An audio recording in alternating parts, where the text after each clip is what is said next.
semuanya, saya adalah seorang mahasiswa dari jurusan Pendidikan Usia Dini dengan kecintaan saya di dunia anak-anak.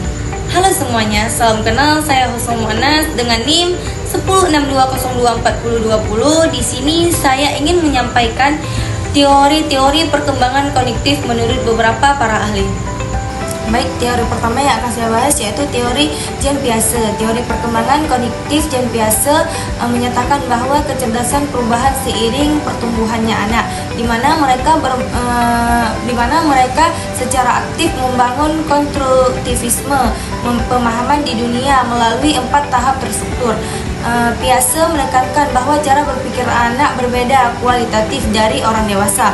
Perkembangan melalui adaptasi, asimilasi, dan akomodasi. Skema adalah struktur mental yang digunakan untuk memahami di dunia.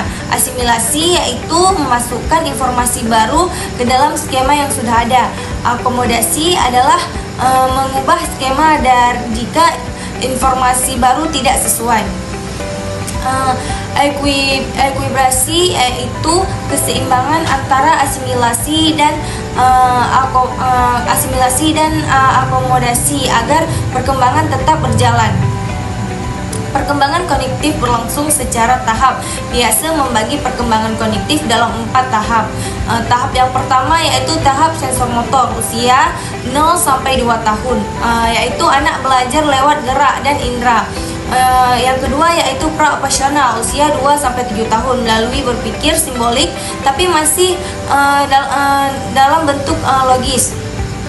Yang ketiga yaitu operasional konkret usia 7-1 tahun melalui pemikiran logika tentang hal-hal konkret. Yang keempat operasional formal usia 11 tahun ke atas mulai berpikir abstrak, hipotesis, dan edukatif. Anak aktif membangun pengetahuan. Anak bukan wadah kosong yang hanya diisikan guru, tetapi aktor utama dalam membangun pemahaman melalui pengalamannya. Baik, teori yang kedua yaitu teori kognitif Lev-Vygotsky. Teori kognitif Vygotsky menyatakan bahwa perkembangan kognitif manusia berasal dari sumber-sumber sosial dan di mana interaksi sosial dan budaya memegang peran utama dalam membentuk pola pikir individu. Kognisi perkembangan melalui interaksi sosial dan budaya. Otak tidak berkembang dalam ruang hampa, tetapi bentuk lewat dialog, kerjasama, dan praktik budaya, misalnya bahasa, tradisi, aturan, dan alat. ZPD adalah jarak antara apa yang anak bisa lakukan sendiri dan apa yang bisa ia lakukan dengan bantuan orang yang lebih tahu, contohnya guru, teman, dan orang tuanya. Ini menunjukkan bahwa potensi sebenarnya anak terletak pada zona ini. Pentingnya scaffolding. Scaffolding berarti bantuan yang bersifat bertahap. Awalnya banyak bimbingan, lalu pelan-pelan melepaskan saat anak mulai mampu melakukan sendiri. Bahasa dan alat simbolik sebagai alat berpikir, kata, lambang, dan alat bantuan, misalnya buku, angka, alat tulis, menjadi jembatan untuk mengorganisasikan pikiran dan mengatur perilaku. Budaya dan tos. Budaya menyediakan pola simbol praktik tertentu seperti bahasa, permainan, lagu, seni, aturan sosial yang membentuk cara seseorang berpikir dan memahami. Tos atau berperan sebagai alat budaya dalam koneksi. Vygotsky membedakan alat fisik, misalnya pensil, buku, penggaris, kalkulator, dan alat psikologi, misalnya bahasa, angka, diagram, simbol, dan rumus. Baik, selanjutnya teori menurut S. Brunner. Teori kognitif menurut S. Brunner menekankan bahwa pembelajaran adalah proses aktif di mana siswa membangun pengetahuan baru berdasarkan pengalaman dan struktur kognitif yang sudah dimiliki. Pendekatan ini berfokus pada discovery learning atau belajar menemukan, di mana belajar berinteraksi langsung dengan lingkungan dan menyusun konsep secara sistematis. Discovery learning atau belajar menemukan, anak belajar paling baik saat ia menemukan sendiri pola, aturan atau konsep, bukan sekedar diberikan fakta. Guru memfasilitasi lewat pertanyaan, eksperimen, dan tugas terbuka. Ada 3 mode representasi. Yang pertama yaitu enaktif, lewat gerakan dan tindakan, misalnya memindahkan benda dan bermain peran. Yang kedua yaitu ikonik, lewat gambar simbolik, visual atau diagram. Yang terakhir simbolik, lewat bahasa ataupun simbol abstrak, misalnya rumus matematika. Anak biasanya mulai dari enaktif, lalu ke ikonik, lalu kemudian ke simbolik. Selanjutnya kurikulum spiral, materi yang sama diulang berkali-kali, ditingkatkan yang lebih kompleks sehingga konsep bisa diperdalam seiring berkembangnya kognitif anak. Mode representasi, 3 cara representasi. Yang Brunner menjelaskan bahwa informasi disimpan dan diolah dalam pikiran melalui 3 mode representasi yang bisa muncul secara berurutan dan saling melengkapi. Mode representasi enaktif berbasis tindakan. Pengetahuan dipresentasikan lewat gerakan dan tindakan fisik, atau misalnya menyentuh, merangkai benda, dan bermain peran. Anak belajar dengan memahami langsung objek dan situasi, misalnya memindahkan benda untuk memahami konsep sejumlahnya. Mode representasi ikonik atau berbasis gambar. Pengetahuan disimpan dalam bentuk gambar imajinasi, diagram, atau simbol-simbol visual. Anak sudah bisa memahami sesuatu tanpa harus menyentuh benda itu. Cukup dengan gambar, denah, dan skema. Mode representasi simbolik berbasis bahasa. Pengetahuan dipresentasikan lewat bahasa atau kata-kata dan simbol abstrak, misalnya rumus matematika, lambang kimia, istilah ilmiah. Anak-anak sudah bisa memahami konsep yang tidak terlihat seperti keadilan, fungsi, atau limit dalam matematika. Instruksionalisme menurut Brunner yaitu merujuk pada teori induksi, yaitu bagaimana guru seharusnya merancang dan melaksanakan proses pembelajaran agar efektif dan bermakna. Teori yang selanjutnya yaitu teori taksonomi kognitif Benjamin S. Doom. Taksonomi ini adalah berstruktur hierarki klasifikasi bertujuan pendidikan yang mengurutkan keterampilan berpikir dari tingkat terendah ke tingkat yang tertinggi atau C1 sampai C6, dirancang tahun 1956. Taksonomi ini bertujuan membantu pendidikan merumuskan tujuan pembelajaran yang sistematis, fokus pada proses mental dan kemampuan kognitif. Taksonomi Bloom atau revisi. Taksonomi Bloom mengklasifikasikan proses berpikir kognitif dalam 6 tingkat hierarki dari rendah ke tinggi. Tingkat yang pertama yaitu mengingat, mengambil informasi yang sudah dipelajari dari memori. Yang kedua yaitu memahami, menangkap arti, menerjemahkan, menginterpretasi, merangkum informasi. Yang ketiga yaitu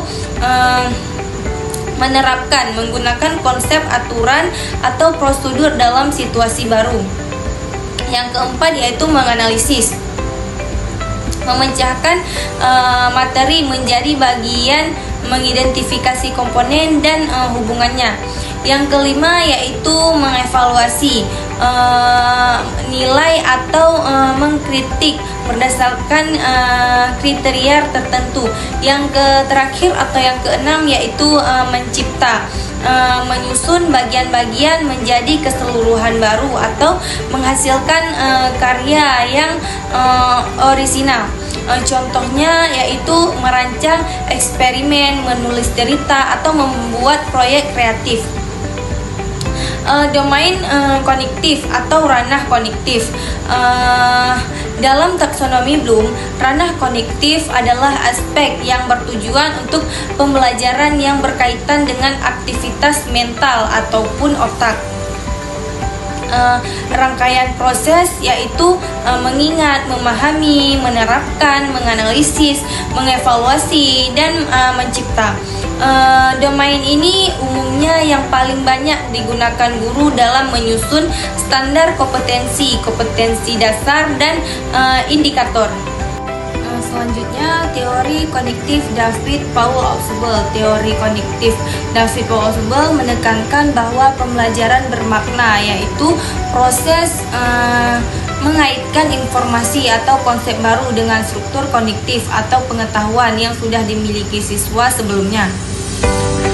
Belajar bukan hanya sekedar menghafal atau melainkan menghubungkan materi baru agar bertahan lama dengan ingatannya. Pembelajaran yang bermakna yaitu anak belajar secara bermakna jika informasi baru bisa dihubungkan dengan pengetahuan yang sudah ia miliki atau subsumber, bukan hanya menghafal kata demi kata. Penyelenggaraan kemajuan, konsep-konsep disajikan dalam urutan dari umum ke khusus. Pertama, diberikan konsep yang luas dan inklusif, lalu perlahan dipecahkan menjadi konsep-konsep yang lebih spesifik. Subsumsi adalah proses mengaitkan ide baru dengan subsumber atau konsep yang sudah ada dalam struktur kognitifnya, sehingga informasi baru tidak dihafal secara terpisah, tetapi tersimpan di bawah konsep yang lebih luas. Rekonsiliasi integratif adalah upaya untuk menghubungkan konsep baru dengan konsep yang sudah dipelajari sebelumnya, sehingga struktur kognitifnya menjadi lebih teratur dan tidak terpisah-pisah. Kata kerja operasional. Kata kerja operasional adalah kata kerja yang menggambarkan perilaku hasil belajar secara terukur. Setiap tingkat kognitif punya sekelompok kata kerja khas. Implementasi ada 4, yaitu implementasi yang pertama merancang pembelajaran yang berstruktur, yang kedua pembuatan soal yang bervariasi dan berjenjang, yang ketiga yaitu mengembangkan keterampilan berpikir tingkat tinggi, yang keempat yaitu menyusun kurikulum dan silabus yang lebih sistematis. Baik, selanjutnya teori critical thinking dan creative learning dan teori metakognisi. Critical thinking yaitu berpikir aktif, reflektif dan terarah untuk memecahkan masalah atau membuat keputusan, mencakup mengidentifikasi masalah, mengumpulkan informasi dari berbagai sumber, menganalisis data, menilai kekuatan dan kelemahan argumen, menyimpulkan secara logis. Creative learning yaitu belajar yang menekankan originalitas, fleksibilitas, dan kemampuan melihat banyak kemungkinan. Siswa didorong untuk berpikir, mencoba ide baru, dan menerima kesalahan sebagai bagian dari proses. Metakognisi yaitu berpikir tentang berpikir, menyadari bagaimana cara kita belajar dan berpikir, meliputi perencanaan atau memilih strategi pembelajaran, memantau apakah strategi itu berhasil, evaluasi atau menilai hasil dan memperbaiki cara belajar.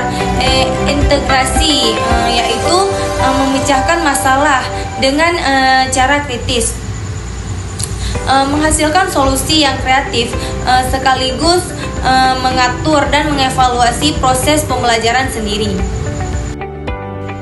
Baik, teori yang terakhir yaitu konektif dalam perspektif Islam, teori Imam Al-Ghazali. Konektif dalam perspektif Islam, khususnya teori Imam Al-Ghazali, adalah proses jiwa dan akal untuk memahami hakikat kebenaran ilmu dan nilai-nilai moral atau akhlak yang bersumber dari Al-Quran dan As-Sunnah untuk mendapatkan diri kepada Allah. Perkembangan konektif menurut Al-Ghazali bertujuan untuk membentuk akhlakul karimah dan mengenal diri. Ilmu sebagai cahaya menurut Al-Ghazali. Ilmu bukan hanya fakta di kepala, tapi cahaya atau nur yang menerangi jiwa dan hati. Ilmu sebagai cahaya dari Allah. Ilmu berasal dari Allah dan disampaikan melalui wahyu, akal, dan pengalaman. Cahaya ini bukan cahaya fisik, tetapi kemampuan untuk melihat hakikat, membedakan baik dan buruk, dan memahami kebenaran metafisik. Tahapan konektif menurut Al-Ghazali, yaitu Al-Ghazali membagi perkembangan konektif akal manusia ke dalam beberapa tingkatan atau level pemahaman yang bisa diartikan sebagai tahapan konektif dari sederhana ke kompleks. Tahapan tersebut yaitu akal materi, akal yang masih berpotensi sebagai bahan baku yang bersifat aktif. Akal aktual, yaitu akal yang bisa berfungsi aktif, mampu memahami, menalar, dan mengolah informasi. Akal bawaan atau kebijaksanaan, akal yang sudah dilatih dan terbiasa mampu berpikir abstrak dan mendalam. Akal yang diperoleh atau ilmu tingkat tertinggi, akal yang menerima ilmu langsung dari Allah melalui wahyu, intuisi, dan pengalaman spiritual. Peran niat dan jiwa, niat yang lurus atau ikhlas hanya untuk Allah dan manfaat, menjadi ilmu bermanfaat dan terbimbing. Jiwa sebagai pusat pengalaman manusia. Jiwa menurut Al-Ghazali adalah substansi yang mengendalikan perasaan, kemauan, dan perilaku.